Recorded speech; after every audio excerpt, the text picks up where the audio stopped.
ಅದು ಚೌಲ್ಟ್ರಿದು ಮತ್ತೆ ಅದು ಇವಾಗ್ಲೂ ವೈರಲ್ ಆಗ್ತಾ ಇದೆ, ನಿಮ್ಮ ಅಮ್ಮ ಹೇಳಿರೋದು ನಮ್ಮ ವೇದಿ ಅದನ್ನ ಹೇಳೋದಾದ್ರೆ ಇಲ್ಲ ಅದು ಯಾವ್ದದು? ಅದೇ ಮೇಡಮ್, ಚೌಟ್ರಿಲಿ ಊಟ ಮಾಡ್ಬೇಕಾದ್ರೆ ಅದೇ ನಾನು ಹೇಳಿದ್ನಲ್ಲ, ಈಗ ನಮ್ಗ ಏನು ಬೆಂಗಳೂರಿಗೆ ಬಂದವಿ ಅಷ್ಟೇ ಊಟ. ನಾವು ದೇವಸ್ಥಾನದಲ್ಲೆಲ್ಲ ನಮ್ಮ ಬಸವನಗುಡಿಯಲ್ಲಿ ಇಲ್ಲಿ ದೇವಸ್ಥಾನದಲ್ಲೆಲ್ಲ ಮದುವೆ ಮಾಡ್ತಿದ್ರು ಅವಾಗ ಜಾಸ್ತಿ ನೋಡಿ. ಯಾರ್ದಾರು ಮದುವೆ ಆಗಲಿ ಊಟ ಮಾಡಕ್ ಹೋಗೋದು ಚೌಟ್ರಿ. ನಮ್ಮ ಚಿಕ್ಕಸಿಂಕೆರೆ ನಾನು ಅಲ್ಲೇ ಕಾಲೇಜಲ್ಲಿ ಓದಿದ್ದು, ಗೌರ್ಮೆಂಟ್ ಕಾಲೇಜ್ ಇತ್ತು ದೊಡ್ಡಸಿಂಕೆರೆ ಪಕ್ಕದಲ್ಲಿ, ITI ಕಾಲೇಜು. ದೊಡ್ಡಸಿಂಕೆರೆ ಗೇಟಲ್ಲಿ ಒಂದು ಚೌಟ್ರಿ ಐತೆ, ಚಿಕ್ಕಸಿಂಕೆರೆಯಲ್ಲಿ ಒಂದು ಚೌಟ್ರಿ ಎಲ್ಲ ಐತೆ. ನಾವು ಕಾಲೇಜ್ ಹೋಗ್ಬೇಕಾದ್ರೆ ಮಧ್ಯಾಹ್ನ ಊಟ ದೇವಸ್ಥಾನ, ಚಿಕ್ಕಸಿಂಕೆರೆ ದೇವಸ್ಥಾನದಲ್ಲಿ ಊಟ ಮಾಡಕ್ಕೆ ಹೋಗ್ತಿದ್ದು, ರೆಗ್ಯುಲರ್ ಆಗಿ ಊಟ ಮಾಡಕ್ಕೆ ಹೋಗ್ತಿದ್ದಲ್ಲಿ ಮಧ್ಯಾಹ್ನ ಟೈಮು. ನಾವೇನಾದ್ರೂ ಆ ಟೈಮ್ ಹೋಗೋ ಟೈಮಲ್ಲಿ ಏನಾರ ಬೀಗ್ ಊಟನೋ ಇಲ್ಲ ಮದುವೆನೋ ಏನಾರ ನಡೀತಾ ಇದ್ರೆ ಸೀದಾ ನುಗ್ತಾ ಇರೋದು, ಊಟ ಮಾಡ್ತಾ ಇರೋದು, ಬರ್ತಾ ಇರೋದು. ಹಂಗೆ ಅನ್ಕೊಂಡು ಇಲ್ಲೂ ಬಂದು ಚೌಟ್ರಿ ನೋಡ್ದೋ ಊಟಕ್ಕೆ ಹೋದು. ಸ್ಟಾರ್ಟಿಂಗ್ ಒಂದ್ಸತಿ 2 ಸತಿ ಹೋಗಿದ್ದು, ಅವಾಗ ನನ್ನ ಪ್ರಕಾರ ಕಾಣಿಸಿಲ್ಲ ಅನ್ಸುತ್ತೆ ಅವ್ರಿಗೆ. ನೋಡ್ಬಿಟ್ಟು ಒಂದು ಲುಕ್ ಹಾಕಿದ್ರು.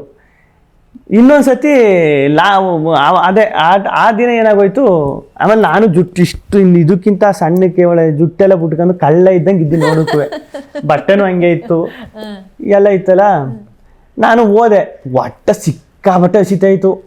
ಅಪ್ಪ ಈ ಕಡೆ ದುಡ್ಡು ಇಲ್ಲ, ಏನೂ ಇಲ್ಲ, ಇನ್ನೇನು ಮಾಡೋದು, ಚೌಟ್ರಿಗೆ ಊಟಕ್ಕೆ ಹೋಗ್ಬಿಡುವ, ನೈಟ್ ಸರ್ರೆ ಊಟ ಮಾಡ್ಬೋದು. ಆಮೇಲೆ ಸರ್ರೆ ಊಟ ಮಾಡ್ಬಿಡುವ ಹೋದ್ರೆ, ಬೆಳಿಗ್ಗೆ ತಿಂಡಿ ಹೆಂಗೂ ಇಲ್ವಲ್ಲ, ಮಧ್ಯಾಹ್ನ ಇಲ್ಲ ನೈಟು ಸರ್ರೆ ಊಟ ಮಾಡ್ಬಿಡೋದು.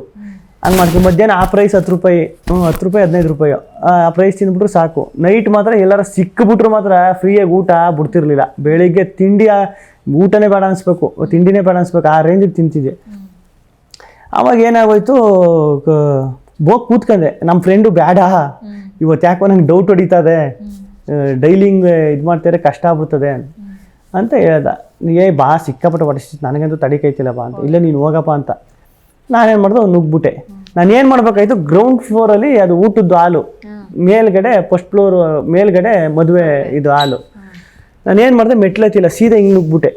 ನನ್ನ ಪ್ರಕಾರ ಮೆಟ್ಲತ್ಕೊಂಡು ಏನಾರು ಒಳಗಡೆ ಹೋಗಿದ್ರೆ ಅವರು ನೋಡ್ಬಿಟ್ಟು ಸೆಕ್ಯೂರಿಟಿ ಮೋಸ್ಟ್ಲಿ ಇವನು ರಿಲೇಷನ್ ಇರಬೇಕು ಇಲ್ಲ ಅಂತ ಅನ್ಕೋತಿದ್ರು. ನಾನು ಯಾವಾಗ ಸೀದಾ ಹಿಂಗೆ ಒಳಗಡೆ ನೋಡ್ಬಿಟ್ಟು ಅವ್ರು ಅದನ್ನ ಅವ್ನು ಯಾರ ಕಳ್ಳನ ಮಗ ಇವನು ಬಂದಿರೋದು ಅಂತ ನೋಡೋಕ್ಕೂ ಕಳ್ಳಂಗೆ ಇದ್ನಲ್ಲ. ಹೋಗಿ ಕೂತ್ಕೊಂಡೆ ಊಟನ.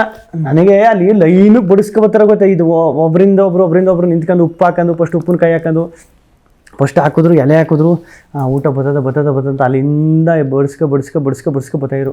ಬತ್ತು ಏನೋ ರಪ್ಪ ಅಂತ ಬಂದ್ಬಿಟ್ರು. ಇಲ್ಲಿ ಬಂದ್ಬಿಟ್ಟು ಹಿಡ್ಕೊಂಡು ಹೇಳ ಮೇಲೆ ಅಂದರು, ಅಣ್ಣ ಇಲ್ಲ ಊಟ ಮಾಡ್ಕೊಂಡು ಹೇಳ ಮೇಲೆ ಅಂದರು. ಎದ್ದೆ, ಕತ್ತಿನ ಪಟ್ಟಿ ಹಿಡ್ಕೊಂಡು, ಅಣ್ಣ ಕತ್ತಿನ ಪಟ್ಟಿ ಬಿಡೋಣ ಆಯಿತು, ಅಲ್ಲಿ ಹುಡುಗಿರು ಇವರೆಲ್ಲ ಕೂತಿದ್ರಲ್ಲ, ಅಣ್ಣ ಕತ್ತಿನ ಪಟ್ಟಿ ಬಿಡೋಣ ಆಯಿತು ಬರ್ತೀನಿ ಅಂದ. ನನಗೆ ಕಳ್ಳಿದ್ದಂಗಿದೆ ಅಂತೇನೋ ಅಂದ್ಬಿಟ್ಟು ಕರ್ಕೊಬಂದ್ರು ಆಚೆಗೆ. ಲಾಟಿಲಿ ಪಟ್ಟಂತ ಒಂದು ಕೊಟ್ಟರು. ಆಮೇಲೆ ನಾನು ಎಲ್ಲ ಮಕ್ಕ ನೋಡ್ತಾರೆ, ಏನಪ್ಪ ಹಿಂಗಾಗೋಯ್ತು ಅಂದ್ಬಿಟ್ಟು ಬಂದೆ. ಇವಾಗಲೂ ಭಯ ಆಯ್ತದ ನನಗೆ.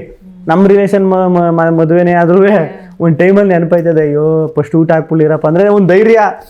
ಎಲೆ ಮೇಲೆ ಊಟ ಎಲ್ಲ ಇದ್ದಾಗ ಊಟ ಬಂದ್ಬಿಟ್ರೆ ಒಂದು ಧೈರ್ಯ, ಇನ್ನು ಯಾರು ಬಂದು ಕೆಣ್ಕೆಲ್ಲ ಬಿಡು ಹೊಟ್ಟೆ ತುಂಬ ಮಾಡ್ಕೊಡ್ಬೋದು ಅಂತ. ಇನ್ನೊಂದು 6-8 ಎಲೆ ಏನಾದ್ರು ಪಾಸ್ ಆಗ್ಬಿಟ್ರೆ ಊಟ ಬಂದ್ಬಿಡುದು ನನ್ನ ತಟ್ಟೆಗೆ. ಅವಾಗ ಸಿಕ್ಕಾಬಿಟ್ಟೆ ಬೇಜಾರಾಗ್ಬಿಡ್ತಾವತ್ತು. ಬಿಡಿ ಇವತ್ತು ನೋಡಿ ಎಲ್ಲರೂ ದೇವರು ಮೈ ಬಿ ಈಸಿಯಾಗಿ ಕರ್ಕೊಂಡು ಮೇಲೆ ಹತ್ಸೋದ್ ಬೇಡ, ಎಲ್ಲ ತೋರ್ಸೋಣ ಅಂತ ಹಂತವಾಗಿ ಒಂದು ಸಿನಿಮಾನೇ ಕ್ರಿಯೇಟ್ ಮಾಡೋದು ಅನ್ಸುತ್ತೆ ನಿಮ್ಮ ಲೈಫಲ್ಲಿ. ಯಾಕೆ ನಾನು ಈ ಇಂಡಸ್ಟ್ರಿಗೆ ಬಣ್ಣದ ಬದುಕಿಗೆ ಎಂಟ್ರಿ ಕೊಡಬೇಕು ಅಂತ ನಿಮಗೆ ಅನಿಸ್ತು ಅಂತ ಹೇಳಿ?